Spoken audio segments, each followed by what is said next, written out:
Welcome to the book club where the size is just right, the books aren't too long, and you never need to host. That's our job.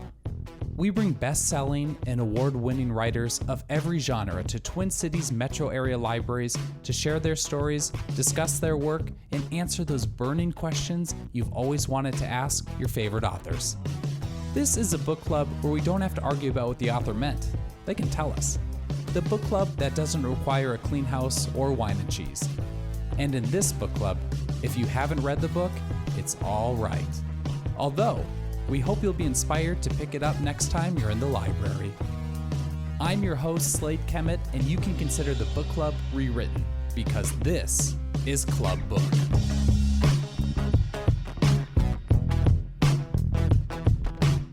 Club Book is made possible by Minnesota's Arts and Cultural Heritage Fund, MELSA, and Library Strategies. We'd like to thank our media sponsor at minpost.com for helping us get the word out about our great guest authors. This podcast features Rebecca F. Kuang at Scott County Library, Prior Lake. Speculative fiction superstar Rebecca Kuang is the author behind the #1 New York Times bestselling The Poppy War trilogy. Described by Publishers Weekly as an ambitious fantasy reimagining of Asian history, populated by martial artists, philosopher-generals, and gods. Kuang's early masterwork spans 3 installments: The Poppy War, The Dragon Republic, and The Burning God. Kuang's first standalone, Babel, debuted to a warm reception in 2022. Set in an alternate universe version of Victorian England, Babel envisions a British Empire fueled by a unique form of alchemy. A specially trained corps of linguists harnesses the innate magic of language and translation to power everything from medicine to transportation. According to the Oxford Review of Books, the true magic of Kuang's novel lies in its ability to be both rigorously academic and consistently welcoming to the reader. In addition to her skyrocketing fiction career, Kuang is an accomplished translator and scholar pursuing a Ph.D. from Yale University.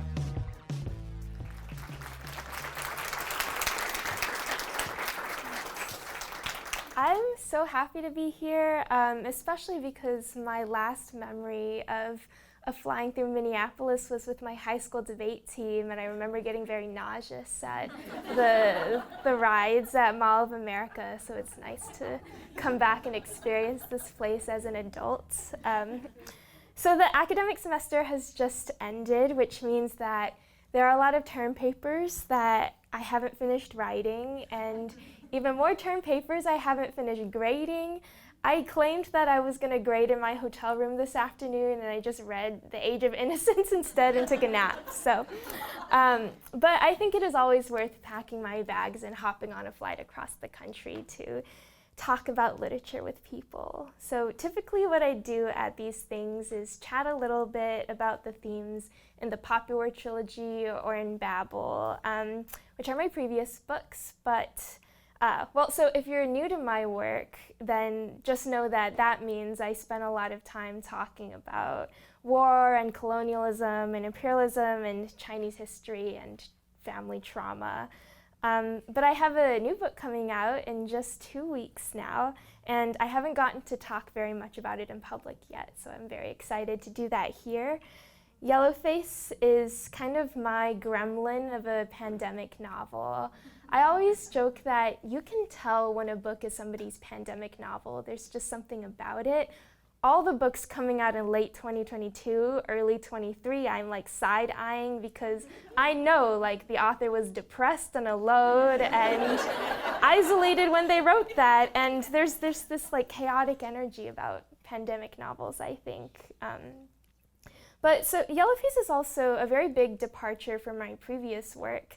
I previously worked on these big, hefty, epic fantasy novels with lots of war and sacrifice and bloodshed. And on the other hand, Yellowface is kind of written in this very zippy, contemporary style that feels like a Twitter meltdown in live action.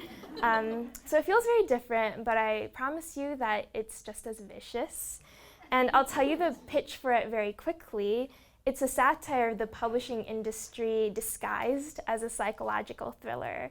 and it's about a white writer named Juniper Song who steals her Chinese-American friend's unpublished manuscript after that friend dies in a pancake eating contest. So it's ridiculous right off the bat, and this happens in chapter 1, so it's not a spoiler.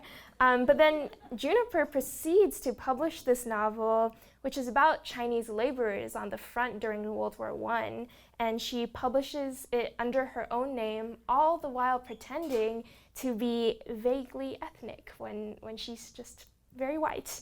So the whole book is this kind of gleeful romp through the train wreck that is the publishing world and the lies that people tell about themselves and all the, I think, very exploitative and reductive ways that we talk about racial identity and marginalization in this industry.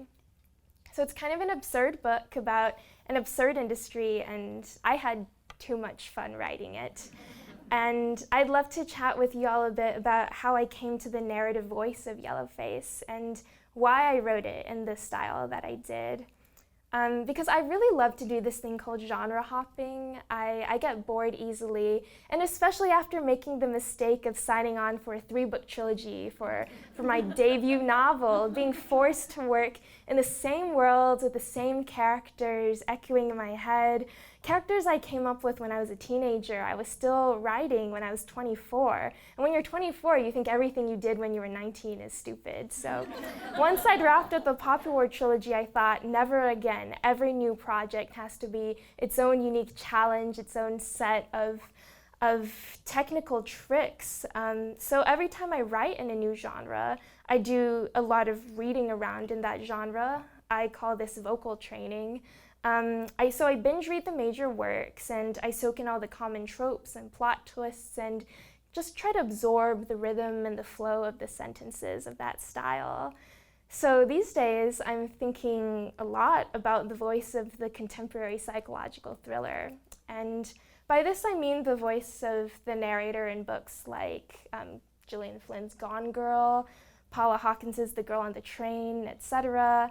A lot of these titles have girl in them, which I find curious, and I'm going to talk about that in a second.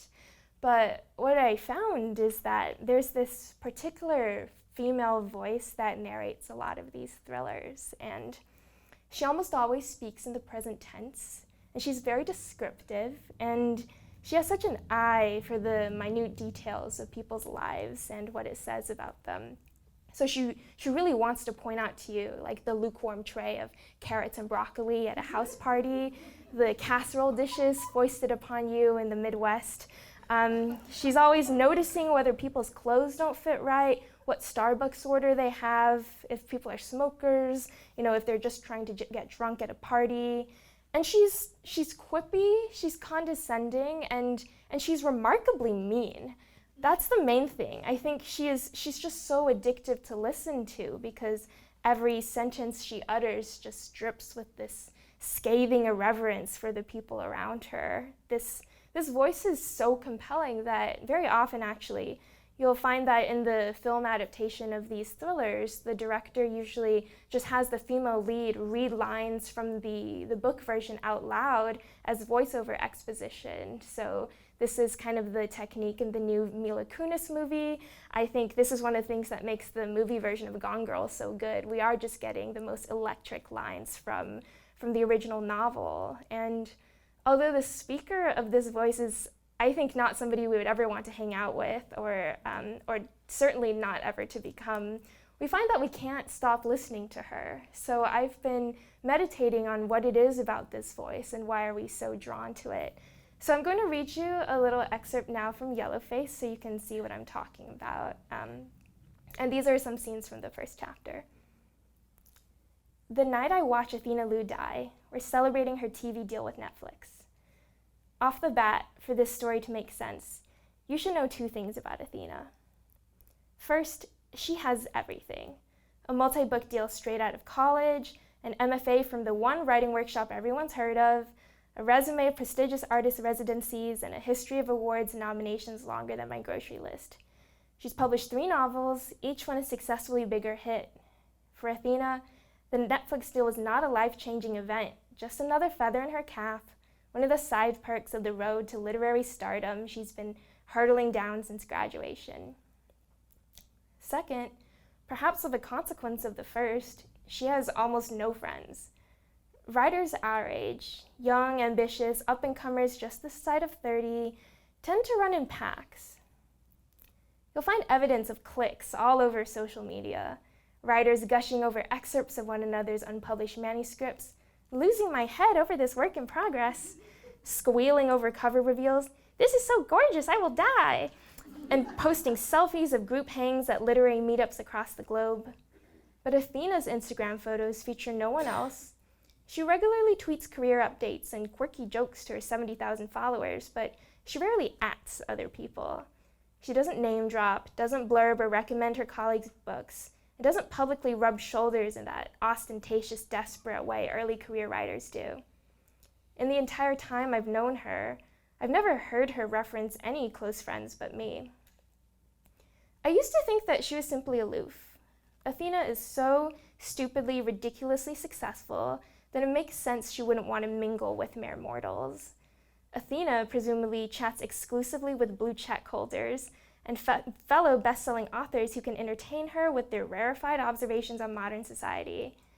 Athena doesn't have time to make friends with proletarians. But in recent years, I've developed another theory, which is that everyone else finds her as unbearable as I do. It's hard, after all, to be friends with someone who outshines you at every turn. Probably no one else can stand Athena because they can't stand constantly failing to measure up to her. Perhaps I'm only here because I'm just that pathetic. So that night, it's only Athena and me at a loud, overpriced rooftop bar in Georgetown. She's flinging back cocktails like she has a duty to prove she's having a good time, and I'm drinking to dull the bitch in me that wishes she were dead. So I'll skip over some exposition, and the next part I want to share with you is just these paragraphs. People always describe jealousy as this sharp, green, venomous thing. Unfounded, vinegary, mean-spirited. But I've found that jealousy, to writers, feels more like fear. Jealousy is the spike in my heart rate when I glimpse news of Athena's success online. Another book contract, awards nominations, special editions, foreign rights deals. Jealousy is constantly comparing myself to her and coming up short, is panicking that I'm not writing well enough or fast enough, that I am not and never will be enough. Jealousy means that even just learning that Athena's signing a 6-figure option deal with Netflix means that I'll be derailed for days, unable to focus on my own work, mired by shame and self-disgust every time I see one of her books in a bookstore display. Every writer I know feels this way about someone else. Writing is such a solitary activity. You have no assurance that what you're creating has any value, and any indication that you're behind in the rat race sends you spiraling into the pits of despair. Keep your eyes on your own paper, they say. But that's hard to do when everyone else's papers are flapping constantly in your face. Though I feel the vicious kind of jealousy too, watching Athena talk about how much she adores her editor, a literary powerhouse named Marlene Ng, who plucked me from obscurity and just really understands what I'm trying to do on a craft level, you know. I stare at Athena's brown eyes, framed by those ridiculously large lashes that make her resemble a Disney forest animal, and I wonder, what is it like to be you? What is it like to be so impossibly perfect, to have every good thing in the world? And maybe it's the cocktails or my overactive writer's imagination, but I feel this hot coiling in my stomach, a bizarre urge to stick my fingers in her berry red painted mouth and rip her face apart, to neatly peel her skin off her body like an orange and to zip it up over myself. So if you thought that was fun, Yellowface comes out in about 2 weeks, and you can read it then. I also have some snazzy bookmarks, which you get if you pre-order it here. But I really want to dig into what makes this very snarky voice so addictive. What are the common traits running through these nasty women, and what does it say about how we portray women in fiction? Because the first thing I notice when I read a book like Gone Girl or The Girl on the Train is that these ladies do a lot of people watching. Specifically, they do quite a lot of judging of other women, and their conclusions are almost never kind. They summarize other women's failures and delusions in such vicious one-liners. Poor Anna, she might have been interesting once, but then she had a baby. Poor Andy, this airheaded college student who's having an affair with my husband. Poor Noelle, who can't keep her pee inside her bladder. Poor Margot, she's so Midwestern. And by contrast, the men in these stories are almost always an afterthought, described in very vague, broad categories: handsome, ugly, boring, interesting, safe, dangerous.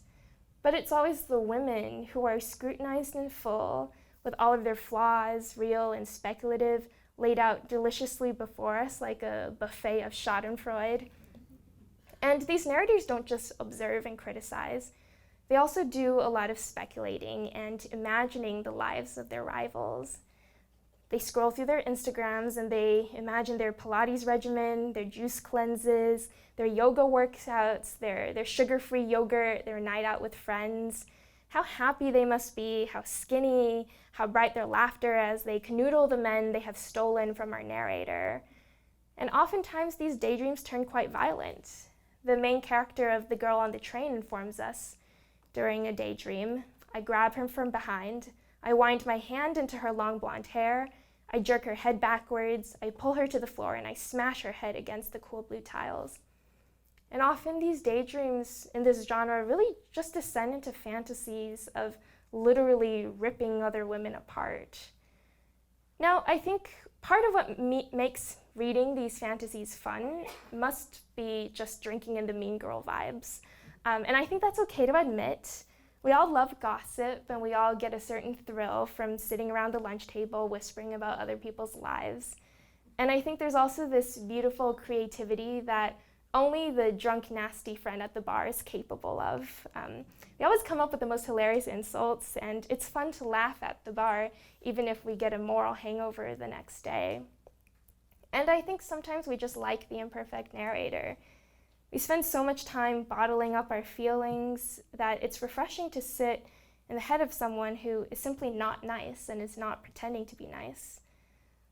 But is that all that's going on here? I think, well, certainly it's nice to vent. I suggest it's cathartic even, that reading these novels is a way to dispense all your ugly feelings that you can't enact in real life.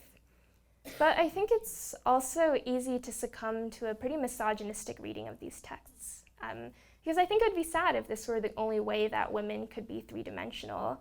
Women are hysterical, they hate each other, they starve themselves to keep skinny, they are irrational and unpredictable. And the bloody twists of all these trailers, or all these thrillers, might serve to confirm our worst hypotheses about women, that we're in constant competition with each other for male attention, and we're willing to bludgeon each other to death in battle for dominance. And that would be a very sad thing to conclude about female sociality, that we're only able to be intimate with one another, and we can only express our attraction to one another through violent fantasies of clawing and biting each other apart and replacing each other and putting on the other's skin, that we're just petty, immature girls. And again, I want to return to how the titles of these thrillers are always about girls, never women. The Girl on the Train, Gone Girl, Luckiest Girl Alive. So what is going on here? Do we have a generation of thriller writers and readers who just hate women? I don't think that's likely. So here I think it's helpful to turn to a book by the scholar C.N.I. called Ugly Feelings. I really enjoyed it. It's a bit of a dense read, but I come back to it again and again as I'm trying to sort through what makes the contemporary thriller so appealing. So Ugly Feelings is a book of literary criticism about the affect of certain ugly emotions in film and literature. Emotions like envy, anxiety, paranoia, irritation, which are certainly emotions that we see crop up in psychological thrillers all the time. And these are not the higher passions or noble emotions of Greek epics or of Shakespeare. They don't offer any kind of great moral resolution or emotional catharsis. They're a lot more ethically and politically ambiguous, and they often leave us feeling more frustrated and conflicted than we do when we read something like the Iliad. Now, I particularly like the way that Nye writes about envy, because Nye, like me, is very curious about how envy always gets portrayed as the emotions of ugly women. You're not supposed to be envious. If you are envious, then you want things that you're not entitled to, then your skin turns green, and you're automatically the villain. And Nye writes, moralized and uglified to such an extent that it becomes shameful to the subject who experiences it. Envy also becomes stripped of its potential critical agency as an ability to recognize and antagonistically respond to potentially real and institutionalized forms of inequality. So I'd like to suggest that we examine what sorts of critical agency envy facilitates. And I suggest that this genre satisfies because its ire is not directed towards women themselves, but towards the scripts that they have to fulfill. And I think perhaps all of that fury and condescension, that dripping condescension, is directed towards all the acts that women have to perform, the unbelievable hoops that we have to jump through to be taken seriously. And maybe our mean girl narrator is not laughing at the woman with a perfect life, but she's laughing at the futility of the woman who tries. And she sees through everyone and despises everyone, not because she wishes she was them, but because she's just so tired of playing that game. And perhaps indulging in that scathing narrative voice, reading it, enjoying it, writing it, perhaps that is just akin to the feeling of kicking off heels that are destroying your ankles, or ripping your shapewear to shreds because you can't breathe. And so I keep coming back to Gone Girl because it just does so many things, and I find that the character Amy Dunn is better at this than anyone. And Amy hates other women. There's not a single female character in that novel that Amy doesn't categorize and mock. In Amy's head, they're all just stereotypes. The college slut, the jealous sister, the sacrificing Midwestern mom, the clingy friend, the motel burnout. Amy is a misogynist, but it's worth remembering also that the only woman that Amy brutally murders is herself. At least it's a framed murder, but she is doing this metaphorical slaughter of the fictional cool girl, the perfect wife version of herself that succumbs to all of her husband's expectations, that kind of smothers and erases herself to make her husband happy. So yes, Amy hates other women, but what she hates the most is the role that she's been forced to play. So I'll end my little spiel by suggesting that the nasty female voice of thriller novels is addictive because at the end of the day, she just really wants to be free from all this bullshit, and I think we all do too. So that's part of why I had so much fun writing Yellowface, and I hope as you read it, you will indulge in those ugly feelings in yourself as well.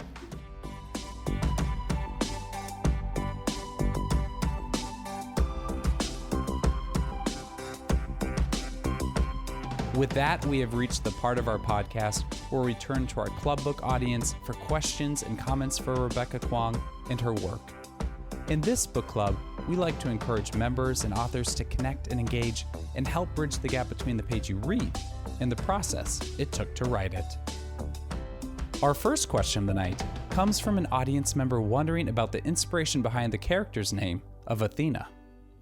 Honestly, I picked the name Athena because I met a girl named Athena in college, and I just thought that is the coolest name, and it's always stuck with me. But another reason, so I really love Greek mythology, and I love the classics. And a funny thing about the process of writing Yellowface is that typically my plotting process takes months and months. I come up with a vague idea of the vibes of the character or the argument of a book, but it takes a lot of playing around and rearranging scenes and writing scenes I don't like and deleting them and rewriting them until I'm satisfied to see the shape of a novel. But Yellowface was very different.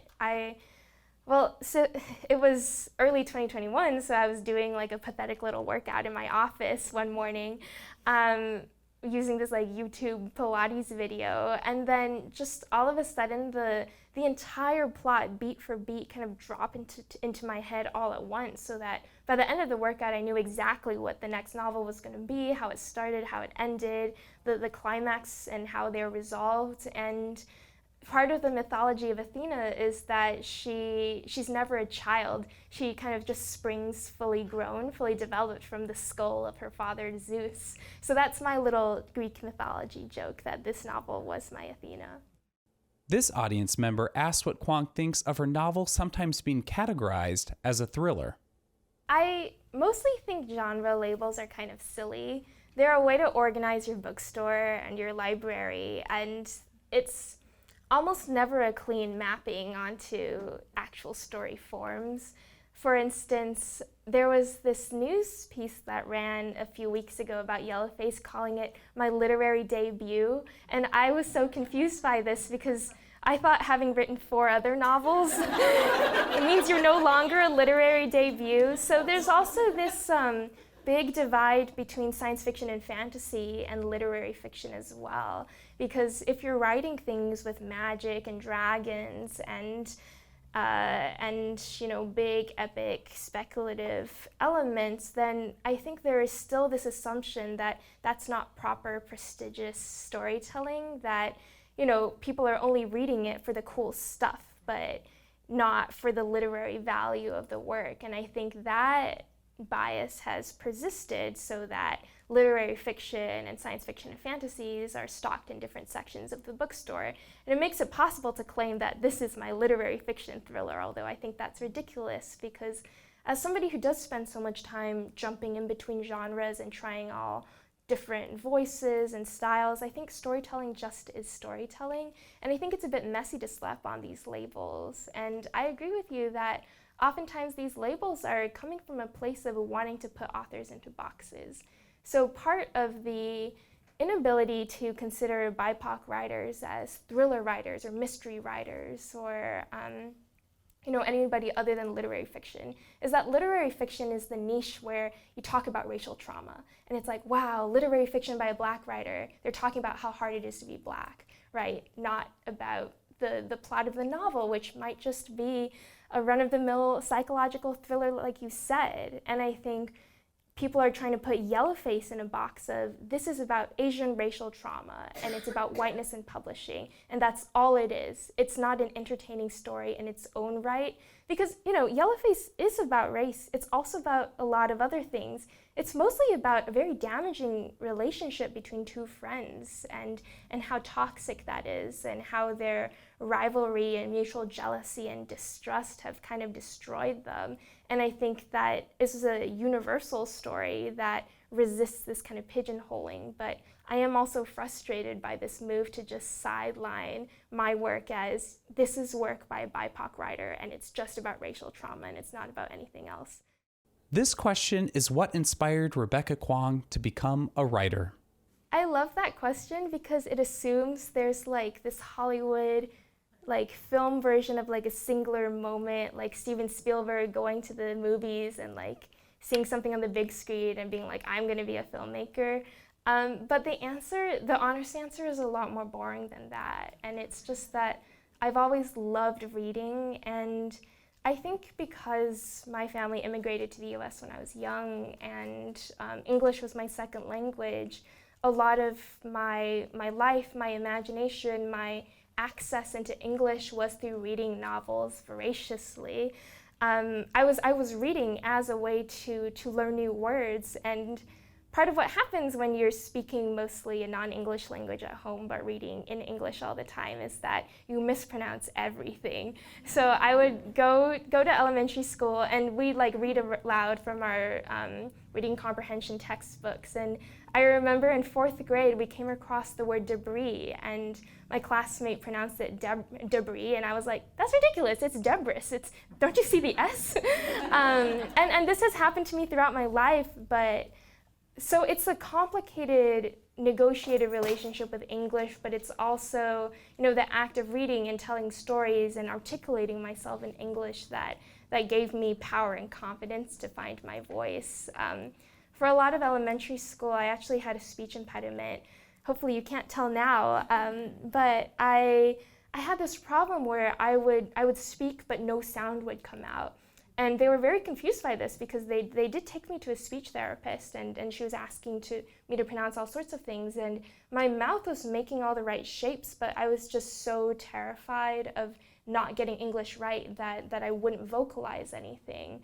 And it's only through storytelling and reading constantly and writing and imagining that I was able to overcome that. So I think my journey to being a writer is very much wrapped up in my journey to learning English. This audience member asks about Kuang's experience of writing about a culture that she is not necessarily connected to geographically. I'm trying to organize my thoughts because this is sort of what my dissertation is about. And all my Ph.D. research is about diaspora literature and questions of authenticity and belonging and who has the right to write what story, etc. So I will speak quickly to the kind of imposter syndrome that comes from being part of diaspora.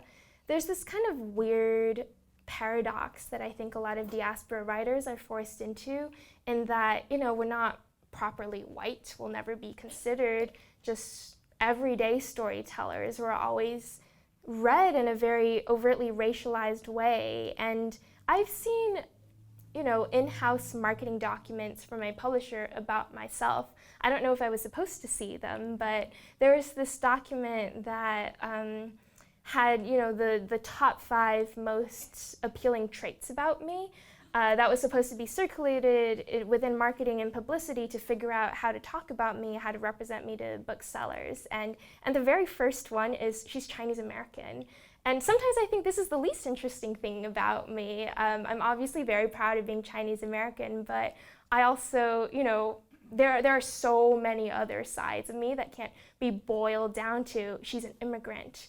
And again, it comes back to the question of genres and labeling. Sometimes I'm afraid that I'll be pigeonholed or sidelined into a very specific niche of, well, read this book if it's AAPI Heritage Month and you want to learn about Asian Americans. But otherwise, it's not everyday literature that is for everyone. And I'm very frustrated by that. But the other side of this double bind is that you also aren't considered authentic enough to tell your own stories, right? And this is rampant in Chinese American communities too. I don't know what it's like for you, but there are always these criticisms that, well, if you haven't lived in China for your entire adult life, you don't have any right to describe it or speak about it. You don't have a real genuine connection to Chinese culture or Chinese mythology. You're not a real Chinese person, you're basically westernized. And it's kind of like being disavowed by both literary cultures. So where do you fall, But a lot of my research focuses not on the disadvantages of being in the diaspora, but rather the kind of critical agency and the freedom that comes with being able to navigate both worlds. And one example of the kind of freedom that I feel like I have is translation. I also work as a translator, and I'm able to function as a bridge and bring stories by Chinese writers to an Anglophone audience who otherwise would never be able to read them. And I'm also constantly translating myself and my family and articulating thoughts in both directions. And I think not quite belonging in either place allows you this kind of critical distance towards both spheres that somebody who's only fully situated in one culture might not be able to have that sort of same perspective. So I think, it's hard, right? It's tough to be told you're not enough, you don't deserve your own culture, you don't get to write about yourself. And I think I'm always very suspicious of hard and fast standards of authenticity because they feel like gatekeeping to me. And it's also hard to be told that your work only appeals to a very small audience and you'll never be mainstream because the average reader just doesn't really care about Chinese Americans. I don't think this is true, actually. I think publishers are always underestimating how hungry the average reader is for experiences that aren't like their own.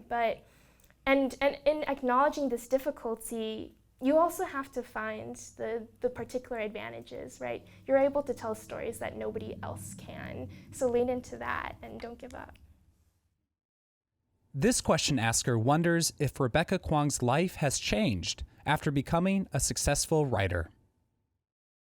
Well, the main thing is that I travel a lot more now, and before I would have had no reason to go to Minneapolis on a random weekday, but here I am, and I worry often about being so absorbed in the life of writing that I forget to live my life, period. And I observe this syndrome in a lot of authors whose early works I loved, but then their later works seem to only be about being a writer. Well, I've just written my novel about being a writer, but I don't count.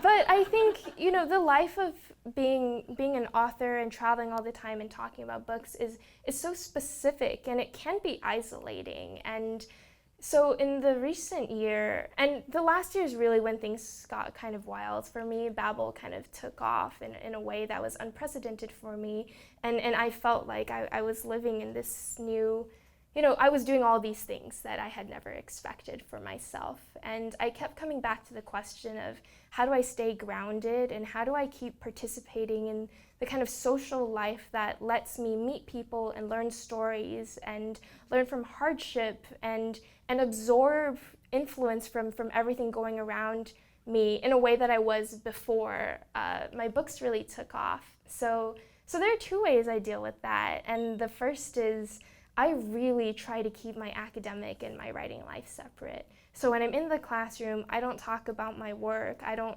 mutter to my classmates, by the way, I'm an author. Sometimes, we talk about it socially, but everyone's very normal about it. And sometimes people swing by and are like, hey, by the way, will you sign a book for my friend? But otherwise, at Yale, I'm permitted to just be a normal graduate student, and my students are especially good about this. I've never said a word about it to them. And I know Gen Z students, they're obviously online. They're obviously on TikTok or finding my Wikipedia, stalking my Instagram.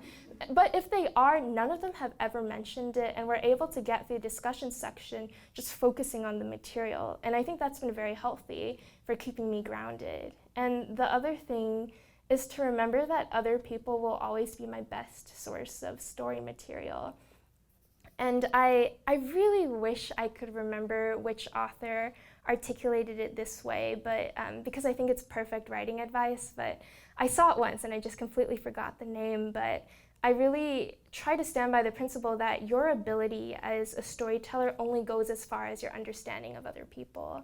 So the writers who kind of shut themselves up in their apartments and live like Athena does in Yellowface, in this tier above and beyond everybody else, refusing to hang out with other people, I never want to become like that. I always want to be open to new connection and to learning things. And I never want to be, well, it's a bit tough now because I've just been talking at you for the whole hour, but in most social circumstances, I never want to be the one talking about myself to others. I always want to be learning from the others around me.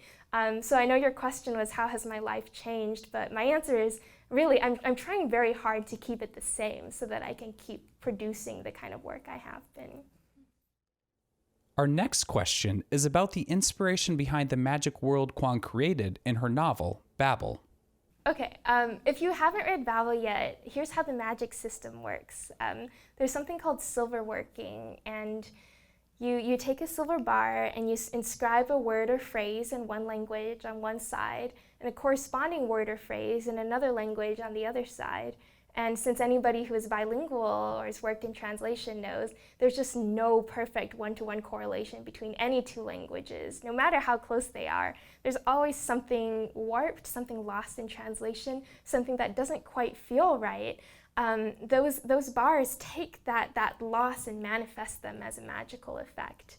And I came to this magic system because I've just always felt that translation itself was magical. It seems like such a simple thing, but when you think about it, it's absolutely astonishing that we can bring texts across centuries, across the worlds, that we can move them through time and space like that to reach readers that the authors never imagined for that text, never intended for those readers, that we can speak, back to the Greeks, back to the ancient Chinese philosophers. I think that's so cool.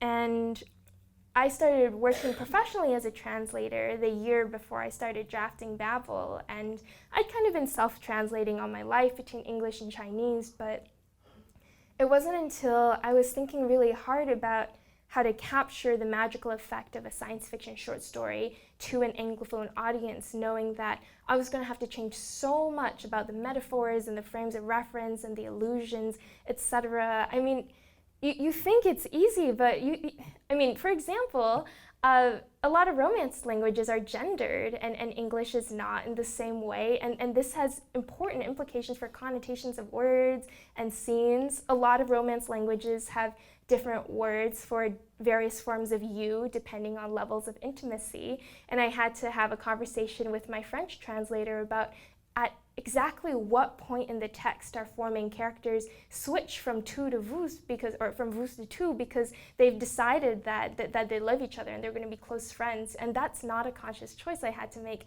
when I was translating language. So I think all of that play at the border between languages and that shift between words is so fun, and that had always felt magical to me, that the magic system for Babel didn't feel like something I had to sit down and ponder a long time about and construct. It just kind of slipped out. And now the reason why it's silver is in part because the novel is about silver capitalism in the 1830s, but also because silver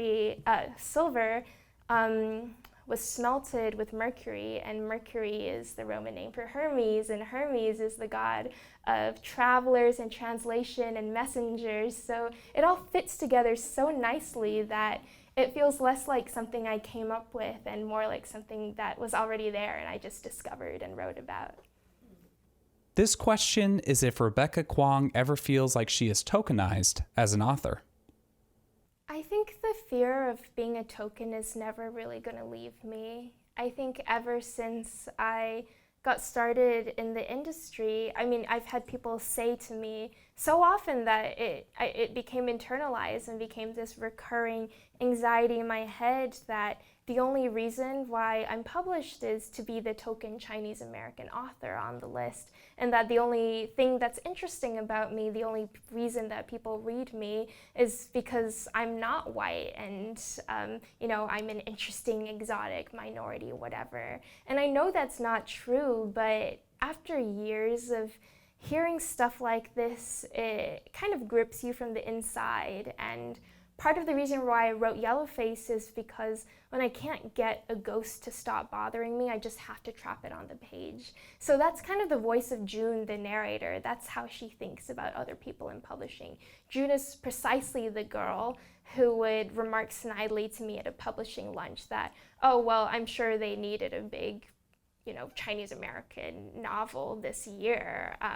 It's that bitchy, nasty voice that I just wanted to trap in black and white and to articulate her thoughts and lay them all out there so that they couldn't haunt me anymore. And they still haunt me a little bit, but I think the exercise of writing Yellowface helps. Now, as for the question of how do I tell when I'm being a token versus being taken seriously, I don't think you can ever tell, but here's what I've learned through a few years of talking to readers like you all and working in the industry. I think publishing vastly underestimates readers. Somebody at my publisher once told me, not in a cruel way, but just in a very frank way, the way that they discuss books in marketing is wondering, is this going to appeal to a Southern white woman book club? There's nothing wrong with Southern white women book clubs, but that is the demographic that all novels are being expected to hit, and if you don't hit that demographic, then you're not considered bestseller material, right? And the way that novels are talked about, this novel is just about Asian people, that's not going to appeal to that reading list. I just don't think that's true. I think readers are much hungrier and much more curious and empathetic than publishing is giving them credit for. And part of the trouble is the way that books are marketed to them, right? Again, it comes down to the trouble of marginalized writers kind of being put in boxes in this little niche of, oh, this book isn't for everyone, we'll only market it to our Asian customers. No, I think those stories should be marketed to everyone and should be talked about as books that everyone should read. And we need better channels for those stories to reach those readers. So when I think about how my work is being positioned within the industry, I also remember that there is a reader on the other side who is not reading me as a token, but reading me because they're just interested in the story. So maybe, people are thinking of me as a token, but as long as I'm reaching the reader who needs me at that moment, I'm fine with it. Being bilingual, this audience member wonders in which language Kuang writes and processes her thoughts. That's a great question, and I talk about this with my bilingual friends all the time because I really believe you're different people in different languages. I just have a completely different personality when I'm thinking and speaking in Chinese. Now, my literary self is all in English, and that's partly because all of my education was in English. I did K through 12 in the US, I did university and grad school, all in the US or the UK, so that's when I think about scholarship, I think in English. But when I think about family, I think in Chinese. And when I'm speaking to my parents, I find myself switching, or at least using, this pidgin we call Chinglish, where the sentence starts in English and ends in Chinese. And when I think about my grandparents, I switch to Chinese as well. When I think about food, I think in Chinese a lot. And so you didn't ask about this, but I love thinking about language as identity and about playing between those identities because I've also spent quite a lot of time thinking about the particular magic of language classrooms. I was taking beginner Japanese with a bunch of undergrads, and I had so much fun in that classroom because I have this working theory that it's hard to lie in a language that you don't have complete mastery over. Because when you don't have the words for particular nuances or for verbal trickery, you can only come out with very blunt and honest things. So during the first class session, we went around introducing ourselves to our classmates, and we could only say very basic things about ourselves, like, I like movies. Do you like movies? I like horror. Do you like horror? Yes, hi, I like horror. And this is such a limited way of communication, but it's also a very honest and beautiful way. And when we went into that classroom, we would slip into this kind of like childlike self who was reaching for all the words available for us and never quite able to express ourselves with all the articulate sophistication of adults, but there's something pure and beautiful about that. So I think it's not just which language you're speaking in that determines who you are and how you think in that language, but also your level of mastery of that language. So for instance, I'm also very shy in Chinese because I haven't lived in a place where I'm speaking Chinese on a day-to-day basis. So at this point, my literary Mandarin is a lot better. I can read books very fluently, but I struggle to have an academic conversation. And because of that, I'm very withdrawn and timid, and I'm not like this in English. I'm very happy to express everything I'm thinking about. So yeah, I'll just be rambling about language and translation at this point, but I hope I answered your question. Our next question is how new readers are discovering Rebecca Kuang and her work.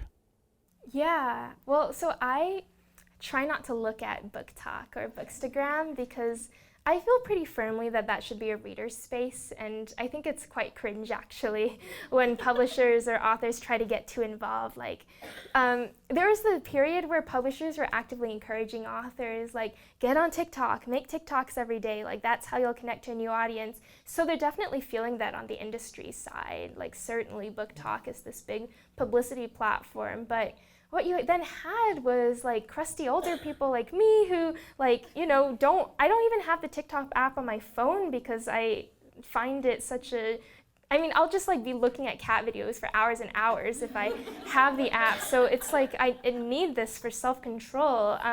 But you had these people who weren't really familiar with the platform, didn't really understand the tone of a TikTok video, getting on and being like, hi kids, I want to sell you some books. And I think, that's a little embarrassing. So now I only post the occasional TikTok video, but I try not to market myself too hard on those apps. I think the real benefit is when readers talk to each other on TikTok and on Bookstagram. And I think you're right, there is this wonderful community building around books that wouldn't get that kind of same front of the bookstore attention that I think is really cool. I know that there are also conversations about TikTok or book talk revolving around the same book over and over again, though. I'm told that all everybody talks about over there is Colleen Hoover sometimes. And I'm like, I really think I need to pick up a Colleen Hoover title. So I believe that book talk probably has the same kind of bias problems as any other industry, but it is a really cool platform to get visibility for voices that otherwise wouldn't have that kind of reach. So for readers that are recommending books over there, or my books, I'm like, go for it, keep doing you, and I'll just keep pretending like I'm not watching the cat videos. Our last question of the night comes from an audience member inquiring if Kuang has any favorite untranslatable idioms or phrases. Recently did a talk at my alma mater, and my undergrad mentor, who I studied Chinese history, tossed out this idiom, so I have to credit it to him, Professor Spendalow. But we sat down for a talk and he said, all right, now I'm gonna hurl bricks and expect jade. And literally it doesn't, it's hard to figure out what this means, but the idea is that the speaker doesn't have very articulate thoughts, he hasn't really thought of anything interesting, just has some dull, vague sentiments like bricks. He was being very self-deprecating. But the idea is, you toss these out to get the conversation started, and then the responses you get from the other seminar members turn into jade because people are coming with their much smarter and much more interesting thoughts. And I feel this way sometimes at book talks. I'm going to toss out some bricks, and the audience questions will generate the jade. So I really like that one. Okay, thank you all so much. That wraps up our Scott County Library event with Rebecca Kuang. And that'll wrap up our spring 2023 club book season. Make sure to check back with us in August as we announce our fall 2023 season lineup with more great authors. Over 150 podcasts of our previous discussions can be found on our website, iTunes, Spotify, or your favorite place to download podcasts. So if you have a minute, check them out. Over the past 19 seasons, we've had some incredible writers speak about their work, their process, and their journey. Visit us online at clubbook.org for details on past and present seasons, sign up for our e-newsletter, check out our calendar, and so much more. Stay up to date with all of our events at our Club Book Facebook page. If you're on Twitter, find us using the handle ClubBookMN. And if you enjoy these free Club Book events and podcasts, remember to share them with your friends. They just may too. Thanks again to all those who make Club Book possible, including MELSA, Library Strategies, and Minnesota's Arts and Cultural Heritage Fund. Our sponsors include MinPost and Red Balloon Bookshop, where you can purchase all the books featured in Club Book. Finally, a very special thank you to all the libraries hosting events this season. That's it for Club Book, the coolest club in town. We'll see you at the library.